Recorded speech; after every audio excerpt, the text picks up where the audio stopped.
नमस्कार दोस्तों।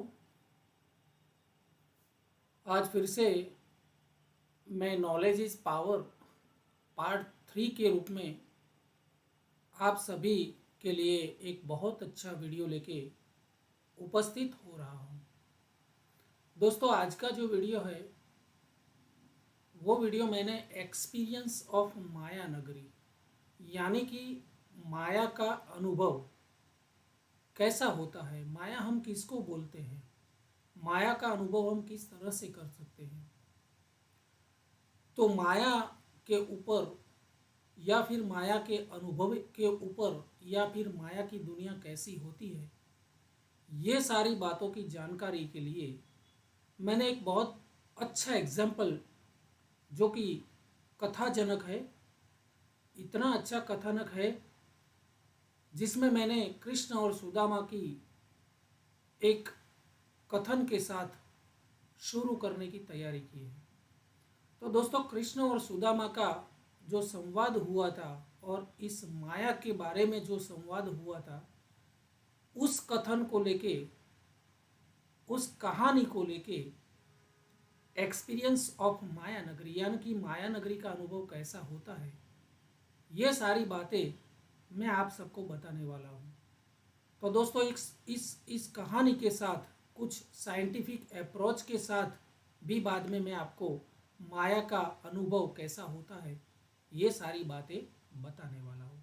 तो दोस्तों, आध्यात्मिक दुनिया में माया का क्या महत्व है, माया किसको बोला जाता है, साइंटिफिक दृष्टिकोण से माया क्या है, ये सारी बातें बहुत शॉर्टली मैं आप सबको कहने जा रहा हूँ। तो दोस्तों, शुरू करता हूँ माया नगरी का अनुभव।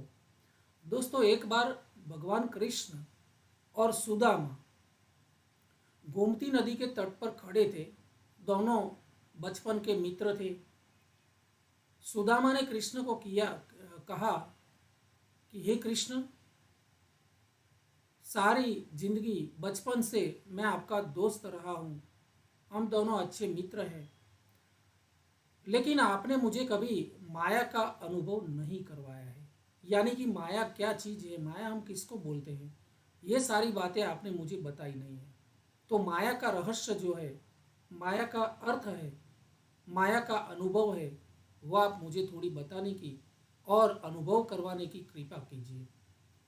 तब कृष्ण ने कहा कि चलो पहले हम स्नान कर लेते हैं, बाद में तुम्हें जब अनुकूलता होगी मैं इसका अनुभव करवाऊंगा। तब दोनों मित्र गोमती में नहाने के लिए थोड़े अंदर जाते हैं। थोड़े पानी के अंदर गए, बहुत मस्ती करते हैं, नहाते हैं, एंजॉय करते हैं। दोनों डुबकियां भी लगाते हैं, फिर बाहर निकलते हैं, फिर डुबकियां लगाते हैं।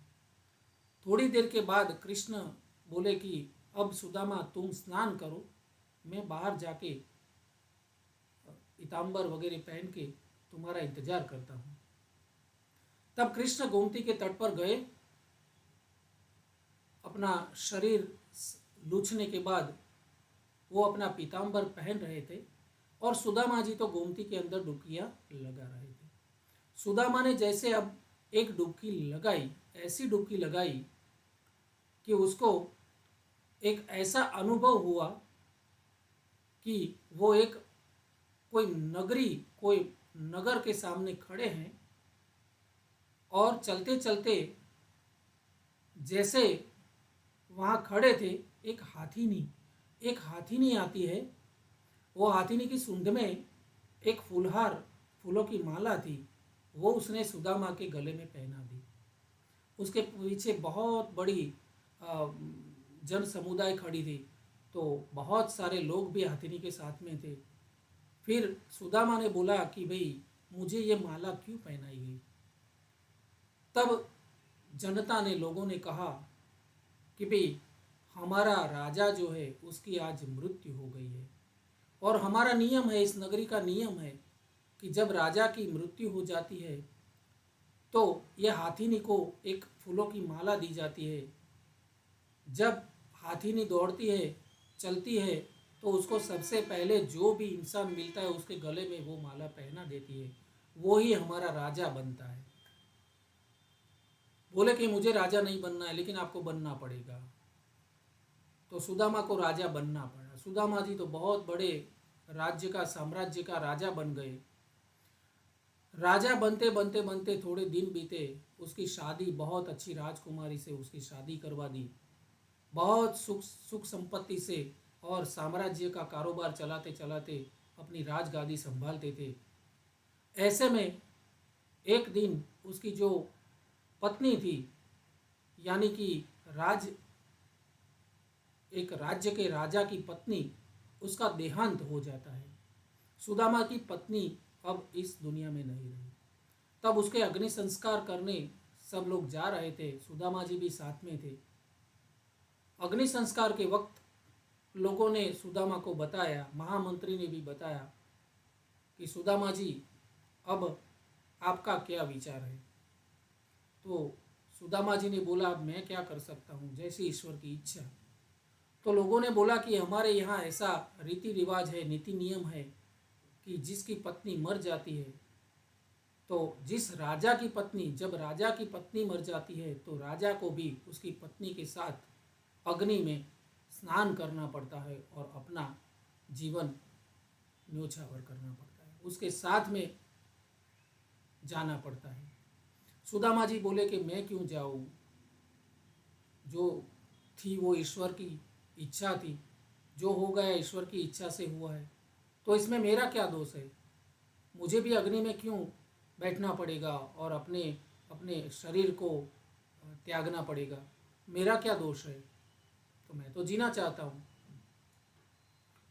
तो लोगों ने बोला कि भाई नहीं, आपको तो ये अग्नि में बैठना पड़ेगा, आपको भी उसके साथ जाना पड़ेगा। तो सुदामा को लगा कि अब ये लोग मेरा कुछ मानने वाले, सुनने वाले नहीं हैं। तब सुदामा जी ने थोड़ा दिमाग लगाया और लोगों से कहा कि भाई मेरी एक विनंती है कि भाई अग्नि संस्कार मेरा, मैं खुद जब अग्नि में, चिता में बैठ जाऊँ उसके पहले मुझे ये गोमती में स्नान करना है। लोगों ने बोला कि अच्छी बात है भाई, स्नान करके आओ। सुदामा जी वापस गोमती में गए और डुबकियां लगाते लगाते स्नान करने लगे। जब आखिरी डुबकी लगाई और जब डुबकी लगा के बाहर आए तो उनकी दृष्टि गोमती के तट पर खड़े कृष्ण के ऊपर पड़ी। तब भी कृष्ण जी पीताम्बर पहनते दिख रहे थे।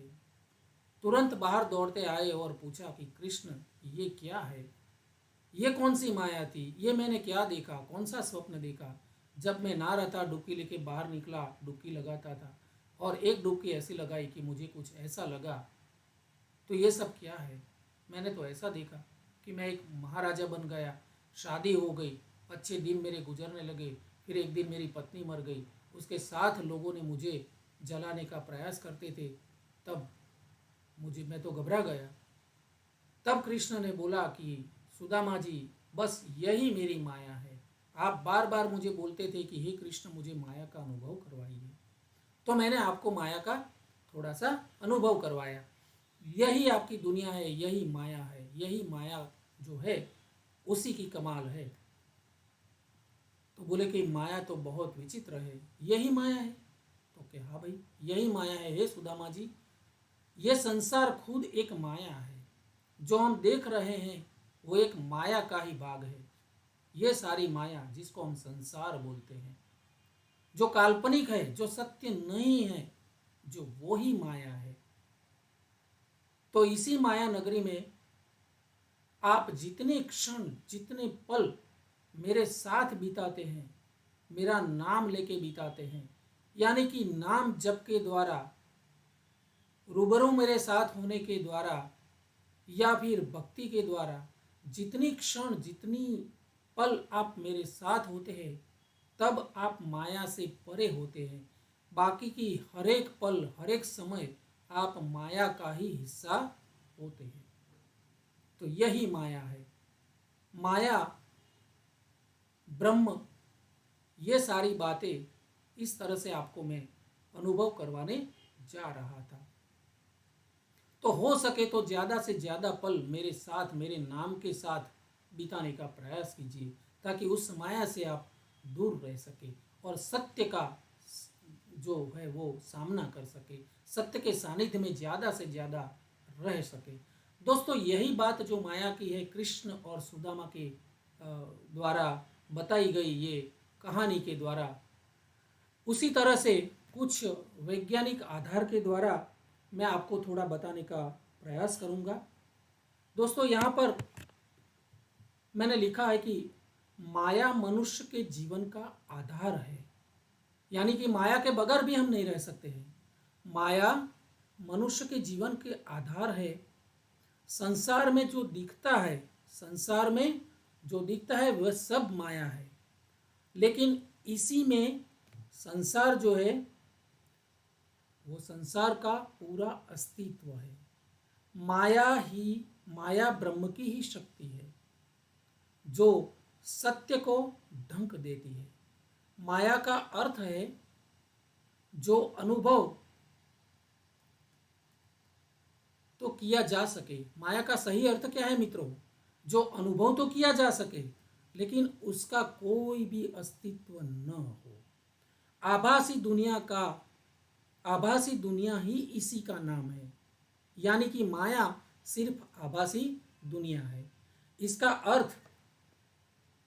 इसका सही अर्थ एक ऐसी दुनिया से है जो काल्पनिक होकर भी पूरी तरह से प्रतीत होती है।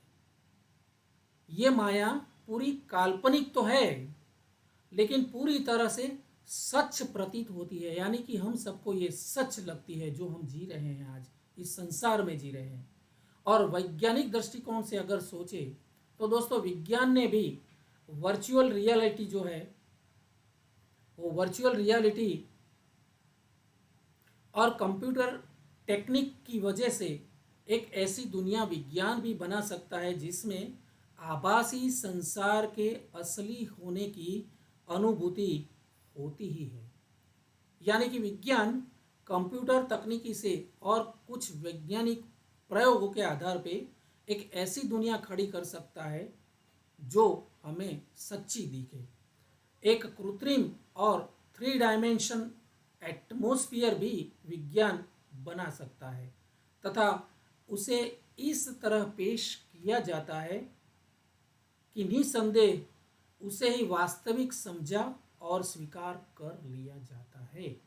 तो विज्ञान की भी ऐसी कैपेसिटी है कि बिल्कुल उसी तरह की एक तकनीकी का यूज़ करके 3 डायमेंशन की दुनिया में एक ऐसा 3 डायमेंशन एटमॉस्फेयर क्रिएट करके एक ऐसी ही आभासी दुनिया विज्ञान भी आज बना सकता है और हमें ऐसा अनुभव करवा सकता है। दोस्तों माया सही में एक भ्रम है, एक बड़ा स्वप्न है, लंबा चौड़ा स्वप्न है और कुछ नहीं है। सत्य है तो केवल ब्रह्म सत्य है, एक ईश्वर ही सत्य है। ब्रह्म के अलावा इस दुनिया में कुछ भी सत्य नहीं है। यानी जितनी भी पल हमें ब्रह्म के साथ, जितनी भी पल हमें ईश्वर के साथ बितानी है वो ही हमारी सच्ची दुनिया है। दोस्तों आशा करता हूँ कि माया का ये एपिसोड मैंने आपको बताने का थोड़ा कुछ प्रयास किया है। आशा करता हूँ आप सबको बहुत पसंद आया होगा। अगर आपको पसंद आया है तो मेरा वीडियो आप ज़रूर बहुत शेयर कीजिए, सब्सक्राइब कीजिए और लाइक करने भी मत भूलिए।